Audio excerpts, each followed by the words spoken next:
Hello everybody, welcome to higher classes. हम लोग क्या पढ़ रहे थे? हम लोगों ने स्टार्ट किया सिविक्स। टॉपिक का नाम क्या था चैप्टर का? व्हाट इज गवर्नमेंट, जिसका हम लोगों ने पार्ट 1, पार्ट 2 और पार्ट 3 पढ़ लिए। हम लोगों ने लास्ट क्लास में पढ़ा था टाइप्स ऑफ गवर्नमेंट। इसमें हम लोगों ने जाना डेमोक्रेसी, मोनार्की और डिक्टेटरशिप। इसमें सबसे इंपॉर्टेंट जो होता है गवर्नमेंट का टाइप्स, वो होता है डेमोक्रेसी। तो वही आज हम लोग पढ़ेंगे, डिस्कस करेंगे। ये चैप्टर का ये लास्ट पार्ट होगा, पार्ट 4, और हमारा सब टॉपिक होगा डेमोक्रेटिक गवर्नमेंट। क्या होता है डेमोक्रेटिक गवर्नमेंट? तो स्टूडेंट वेरी सिंपल, ध्यान समझिएगा, सब समझ में आपको आ जाएगा। सिर्फ मेरी बातों को ध्यान से सुन लीजिएगा ना, आपको सारा कुछ माइंड में आ जाएगा। डेमोक्रेटिक गवर्नमेंट का मतलब होता है पीपुल्स का राज। जब आप सेंटर पॉइंट में हैं, वही बताया था ना हम लास्ट क्लासेस में, जब आप सेंटर पॉइंट में हैं और आपको क्या है, फ्रीडम ऑफ स्पीच है, आपको आप अपने आइडियाज को एक्सप्रेस कर सकते हैं, आपको फ्रीडम है, आपको इक्वलिटी है, आपको हर जगह इसको आपको क्या मिल रहा है, प्लेस मिल रहा है, आपको स्थान मिल रहा है। तो इसी में हम लोग क्या करते हैं, हम लोग क्या करते हैं, गवर्नमेंट को चुनते हैं। देखिए सरकार को हम लोग कैसे चुनते हैं, हम लोग सरकार कैसा है, हम लोग का सरकार है रिप्रेजेंटेटिव गवर्नमेंट है, जो आपके बिहाफ में काम करता है। हम गवर्नमेंट को पावर देते हैं, तब गवर्नमेंट क्या करती है, हम लोगों के लिए रूल बनाती है। तो देखिए होता, कभी ऐसा सुने हैं गार्जियन को बोलते सुने कि जा रहे लॉ बना रहे? नहीं, हम लोग क्या करते हैं, वोट देते हैं। तो वही हम लोग कैसा गवर्नमेंट चुनते हैं, हम लोग चुनते हैं अपना रिप्रेजेंटेटिव गवर्नमेंट, जो हमारे तरफ से हमारे रिप्रेजेंटेटिव में वो काम करता है। जैसे कैसे चुनते हैं इसको, people do not participate directly. हम लोग गवर्नमेंट में डायरेक्ट पार्टिसिपेट नहीं करते, बल्कि बट चूज करते हैं their representative through an election process के थ्रू।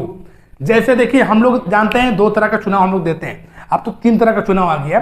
तो मेनली जो चुनाव आप होता है, पीएम का चुनाव करते हैं, सीएम का चुनाव करते हैं, और गांव में है या शहर में है तो अर्बन एरिया में है तो पार्षद, और रूरल एरिया में है तो मुखिया। तो पीएम को जब चुनते हैं ना, तो हम लोग डायरेक्ट पीएम को वोट नहीं देते, हम लोग वोट देते हैं कि हमारे एरिया में कौन एमपी है, कौन एमपी है। एमपी मतलब होता है मेंबर ऑफ पार्लियामेंट। और सीएम को चुनना होता है तो हम लोग डायरेक्ट वोट सीएम को नहीं दे करके हम लोग वोट देते हैं एमएलए को। एमएलए मतलब होता है मेंबर ऑफ लेजिस्लेटिव असेंबली।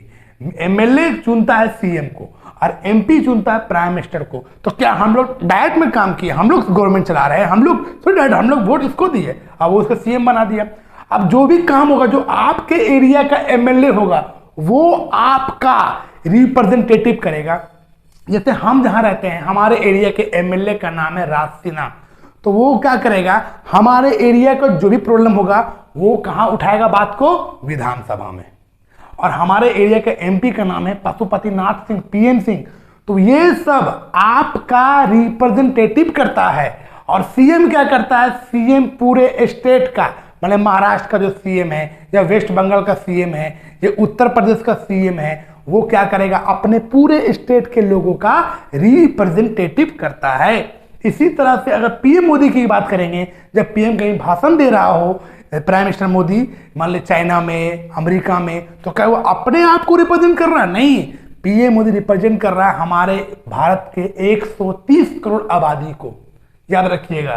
तो हम लोग कैसे पार्टिसिपेट किए गवर्नमेंट में, हम लोग गवर्नमेंट को इनडायरेक्ट चुनते हैं और हम लोग इसे पार्टिसिपेट करते हैं। जो भी लॉ बनता है तो यही सब लॉ बनाएगा, एमएलए और एमपी, तो इसको हम लोग चुने और ये आपके बिहाफ में क्या करता है, रूल बनाता है। मतलब वो आप लोगों को रिप्रेजेंट कर रहा है, सिंपल सी बात है। सीएम रिप्रेजेंट कर रहा है पूरे स्टेट को और पीएम रिप्रेजेंट पूरे देश को। ये कैसे होता है, इलेक्शन के थ्रू। कोई दिक्कत? अब आता है इसमें सब टॉपिक, यूनिवर्सल एडल्ट फ्रेंचाइज में वैसे लोग जो 18+ है, तो वो क्या कर सकते हैं, वोटिंग राइट दे सकते हैं। बिफोर टाइमिंग वो 21 था, लेकिन एट प्रेजेंट टाइम कितना है, 18 वर्ष। तो क्या लगता है आपको कि यूनिवर्सल एडल्ट फ्रेंचाइज पाना आसान था लोगों के लिए? क्या ये इतना आसानी से मिल गया? तो बिल्कुल, इसमें क्या क्या लोगों ने स्ट्रगल किया और किन लोगों को वोटिंग राइट नहीं था, वो जानेंगे। तो देखिए यूनिवर्सल एडल्ट फ्रेंचाइज में 2 लोग बहुत ज्यादा स्ट्रगल किए। एक थे स्ट्रगल ऑफ वोमेन्स का, वोमेन्स का स्ट्रगल था। इस समय लोगों को जो वोमेन्स तो इसका वोटिंग राइट नहीं था। और struggle of non property man, जिसके पास कोई प्रॉपर्टी नहीं है, जगह जमीन नहीं है, घर अच्छा मकान नहीं है, मतलब इसके पास पैसा कमी है, ऐसे नॉन प्रॉपर्टी में नहीं कहा, जगह जमीन नहीं है किसी के पास, कुछ अच्छा कहीं पर होटल्स, मतलब जो प्रॉपर्टी होना चाहिए पैसे के मामले में इसके पास नहीं है, नॉन प्रॉपर्टी मैन, तो वैसे लोगों को भी वोटिंग राइट नहीं था। तो लोग क्या किए, स्ट्रगल किए। वोमेन्स ने यहां तक किए कि अपने आप को जंजीर में बांध कर प्रोटेस्ट करते थे। वोमेन्स क्या किए, हड़ताल किए, वोमेन्स क्या किए, जेल गए, तब इन जाको क्या मिला, वोटिंग राइट मिला। इनका सपोर्ट कौन किए, नॉन प्रॉपर्टी मैन। देख रहे हैं बात को, सोचिए किस हम सोच रहे हैं कि लोगों को वोटिंग राइट नहीं मिल पा रहा, वोमेन्स हो या फिर नॉन प्रॉपर्टी मैन, इस समय के लोगों में। सोचिए वही बात, सोचिए बात को कि बिफोर टाइमिंग की बात ये सब चला आ रहा है कि लोगों को वोटिंग राइट नहीं था। और याद रखिएगा, हम लोग जिस देश में रहते हैं भारत, वहां वोटिंग राइट, भारत जब डेमोक्रेटिक कंट्री बना इसी टाइम भारत ने क्या किए, सभी को वोटिंग राइट दे दिए। और जो हम लोगों से कितना डेवलप कंट्री है, कौन कौन, यूएसए जो इतना डेवलप कंट्री है, और यूके यूनाइटेड किंगडम, इन दोनों ने भी वोमेन्स को वोटिंग राइट देने में भी देर की, लेट की। मतलब कैसे, फर्स्ट वर्ल्ड वॉर तो भैया 1914 से 1918 तक चला, तो भैया जब आप कर लिए तो इसी टाइम कहां वोटिंग दिए, आप जब 18 में फ्री हो गए तो अब चाहते हैं तो 18 में ही वोमेन्स को वोटिंग राइट दे देते हैं। लेकिन यूएसए 18 में नहीं बल्कि 2 साल के बाद दिया, 1920 में। और यूके तो और टाइम लगा लिए, यूके ने वोमेन्स को वोटिंग राइट 1928 में दिया। देख रहे हैं बात को, लेकिन इस मामले में भारत बहुत अच्छा है। देख रहे हैं, ये सब बात इनको देखने को मिल रहा है। अब हम लोग इसी में पढ़ेंगे कि यूनिवर्सल एडल्ट फ्रैंचाइज में महात्मा गांधी का क्या विचार था। तो बहुत अच्छी बात में लिखा हुआ है कि महात्मा गांधी ने एक पत्रिका लिखी थी, इसका नाम था Mahatma Gandhi on universal adult franchise में क्या इसका विचार है। तो राइटिंग इन द जनरल, इसका एक पत्रिका थी, एक बुक लिखी, इसका नाम था यंग इंडिया। क्या था, यंग इंडिया। कब, 1931 को। इसमें एक अच्छी बात कही गई स्टूडेंट्स कि क्या किसी इंसान के लिए अच्छा चरित्र होना, अच्छा कैरेक्टर होना और इसके पास अपना प्रिंसिपल होना और एक अच्छा इंसान होना महत्वपूर्ण नहीं है, इंपॉर्टेंस नहीं है। बल्कि बिफोर टाइमिंग जब भारत इंडिपेंडेंस नहीं था तो देखते थे गांधी जी कि जो पढ़े लिखे लोग नहीं है या किसी के पास पैसा नहीं है, वेल्थ नहीं है, तो वैसे लोगों को वोटिंग राइट नहीं था। बिफोर इंडिपेंडेंस की बात कर, क्या बात कर रहे हैं, बिफोर इंडिपेंडेंस। लेकिन यही बात लिखे थे गांधी जी। तो जो ऐसा मैनर पर्सन जिसके पास अच्छा चरित्र है, गुड कैरेक्टर है, अच्छा बिहेवियर है, अच्छा व्यवहार करता है, इसके पास कुछ एम है, कुछ प्रिंसिपल है, लेकिन इसके पास वेल्थ नहीं है, मतलब पैसा नहीं है, धन नहीं है और एजुकेटेड नहीं है, तो वैसे लोगों को वोटिंग राइट नहीं था। यही बात गांधी को बहुत दुख होता था कि सोचिए आज के टाइम में अच्छा चरित्र सही नहीं है, बस सिर्फ पैसा होना चाहिए और पढ़ा लिखा है तो इसको वोटिंग राइट है, लेकिन जो अच्छा है, जिसका गुड कैरेक्टर है, बिहेवियर है, अपना प्रिंसिपल है, वैसे लोगों का वोटिंग राइट नहीं था। तो ये बात गांधी जी को बिल्कुल समझ में नहीं आई और ये बिल्कुल ये बर्दाश्त नहीं कर पा रहे थे गांधी जी कि ऐसा क्यों हो रहा है कि अच्छा चरित्र होना इंपॉर्टेंट नहीं है। गांधी जी एक ही बात सोचते थे कि अच्छा चरित्र और नॉन वायलेंस को अपनाते थे। इसके हिसाब से, गांधी के हिसाब से अच्छा चरित्र होना और जो अहिंसा रास्ते पर चलते वही बेस्ट है। आपके पास लाख पैसा है और आप कितने भी धनी हैं और एजुकेटेड है, लेकिन अगर आपके पास गुड कैरेक्टर नहीं है, बिहेवियर नहीं है, अपना प्रिंसिपल नहीं है, तो आप इंसान रहने के लायक नहीं है।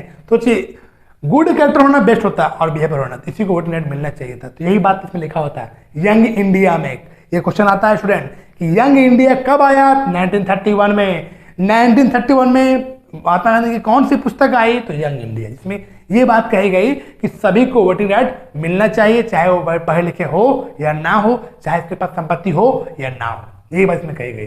देखिए स्टूडेंट, इंपॉर्टेंस क्या है स्टूडेंट, इंपॉर्टेंस है कि वोटिंग राइट का होना। अगर वोटिंग राइट क्या है पता है, एक आपके पास एक ऐसा शक्ति है स्टूडेंट्स कि आप किसी भी सरकार की तख्ता पलट कर सकते हैं। एक गरीब के लिए वोट सबसे बड़ा ताकत होती है और इसके पास कुछ नहीं है। अगर आप किसी लग रहा है कि सरकार काम नहीं कर रही है, ठीक है, अभी तो कुछ नहीं करेंगे, आफ्टर 5 ईयर्स के बाद इसको हम वोट नहीं देंगे, तभी सरकार चेंज सकती है। तो यही बात हम लोग पढ़ रहे हैं स्टूडेंट, किस तरह से डेमोक्रेटिक गवर्नमेंट में आप क्या है, डेमोक्रेटिक गवर्नमेंट में आप सेंटर पॉइंट में है और यूनिवर्सल एडल्ट फ्रैंचाइज जिसमें आपको वोटिंग राइट मिलता है। आप सोचिए कितने सारे कंट्री हम देख रहे हैं जो वोटिंग उतना लेट से मिला, लेकिन भारत डेमोक्रेटिक कंट्री कब बना तो हम सभी जानते हैं, भारत डेमोक्रेटिक कंट्री 1950 को बना और बनते साथ ही सभी लोगों को वोटिंग राइट मिला। तो हम ये कह सकते हैं कि हम इस देश में रहते हैं, हम लोग बहुत भाग्यशाली समझते हैं, लकी समझते हैं कि हम लोग इस कंट्री में रहते हैं कि भारत जिस दिन एट दैट टाइम, जिस दिन भारत डेमोक्रेटिक कंट्री बना, इसी दिन एट दैट टाइम सभी को वोटिंग राइट दिया, चाहे वो मैन हो, चाहे वो वोमेन हो, चाहे वो प्रॉपर्टी मैन हो, चाहे वो नॉन प्रॉपर्टी मैन हो, चाहे वो एजुकेटेड हो, चाहे वो इलिटरेसी रेट हो, चाहे वो अनएजुकेटेड हो, सबको वोटिंग राइट दिया। जहां तक इतना पढ़े लिखे जो कंट्री है यूएसए और यूके, इन लोगों ने भी अपने लोगों के साथ भेदभाव किया, अपने लोगों के साथ डिस्क्रिमिनेट किया, किसके साथ, खासकर वोमेन्स के साथ, कि वोटिंग ने कितना लेट में दिया। यूएसए 1920 में यूएसए ने अपने वोमेन्स को वोटिंग राइट दिया और यूके 1928 में दिया, लेकिन भारत ऐसा नहीं किया। भारत जैसे इंडिपेंडेंस बना सबको वोटिंग राइट दिया। ओके स्टूडेंट्स, देख रहे स्टूडेंट, बस ये चैप्टर स्टूडेंट ये तक रहा। हम लोगों ने आज लास्ट चैप्टर पे पढ़ा डेमोक्रेटिक गवर्नमेंट। ये स्टूडेंट ये चैप्टर आपका हो गया पूरी तरह से कंप्लीट, सारा सदन बता दीजिए स्टूडेंट्स। अगर आपको अभी भी लगता है, आप लोग जो हम बताते हैं तो एक बार अपने एनसीईआरटी बुक को देखिए, अगर आपको लग रहा है कि एक भी सब टॉपिक में छूट रहा है तो तुरंत आप कमेंट कीजिए, इसको हम फिर से बताएंगे, या फिर कोई छूट रहा होगा इसको भी करेंगे। जैसे जहाँ तक मुझे लगता है स्टूडेंट कि हम इस पर चैप्टर कंप्लीट कर चुके हैं और कोई भी हम सब टॉपिक नहीं छोड़े, लेकिन अगर आपको लग रहा है कि ये सब टॉपिक सर नहीं बताएं तो आप इसको आप कमेंट बॉक्स में लिखिए, इसको हम फिर से डिलीट करेंगे। ओके स्टूडेंट्स, अब स्टूडेंट ये चैप्टर आपका हो गया कंप्लीट। अब हम लोग जाएंगे किसमें, ज्योग्राफी में जाएंगे। चैप्टर का नाम होगा मैप। देख हम लोग कैसे बढ़ रहे स्टूडेंट, हम लोगों ने अभियान शुरू किया था, एनसीईआरटी अभियान, basic concept class, sir high classes के स्टार्ट किए थे क्लास 6 ज्योग्राफी से। इसका हम लोगों ने ज्योग्राफी का पढ़ लिए 3 चैप्टर, हिस्ट्री का पढ़ लिए 3 चैप्टर, सिविक्स का पढ़ लिए 3 चैप्टर। अब फिर हम लोग चले जाएंगे इसमें ज्योग्राफी का चैप्टर 4 में, फिर हिस्ट्री, फिर सिविक्स। इससे क्या होगा, आपका सभी का ज्ञान मिलेगा। हम लोग क्या पढ़ रहे हैं, एसएसटी, सोशल साइंस, समाज ने सामाजिक विज्ञान। हम लोग मतलब समाज में, हम लोग एक सामाजिक प्राणी हैं, समाज में रहते हैं, तो इसके बारे में जानते हैं, किस तरह से लोग रहते हैं, कैसे रूल से चलते हैं, फॉलो करते हैं। तो अब हम लोग जो बात करेंगे वो मैप में पढ़ेंगे, मैप क्या है, इसका कॉन्सेप्ट क्या है। ओके स्टूडेंट्स, अगर ये क्लास पसंद आया होगा तो लाइक कीजिएगा, सब्सक्राइब कीजिएगा, और सब्सक्राइब के साथ साथ स्टूडेंट बेल आइकन को प्रेस जरूर कीजिएगा, तभी मेरा नोटिफिकेशन आपको टाइम टू टाइम मिलता रहेगा। ओके स्टूडेंट्स, आप लोग इसका क्या ले लीजिए, स्क्रीनशॉट।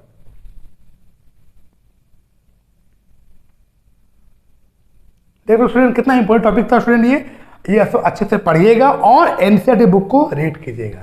एक समय आएगा स्टूडेंट, बिल्डिंग तब बनती है जब बेस मजबूत होता है, और हम लोग बेस को मजबूत करना चाह रहे हैं। क्लास 6 से फिर 7 बढ़ेंगे, फिर 8 बढ़ेंगे, और एनसीईआरटी ऐसा पढ़ लेंगे ताकि किसी भी एग्जाम में बैठेंगे तो इस एग्जाम को आसानी से क्रैक कर सकते हैं। स्टूडेंट्स, अब मिलते हैं एनसीईआरटी का क्या, ज्योग्राफी का class 6 chapter 4 map. Okay student, take care, जय हिंद, जय भारत।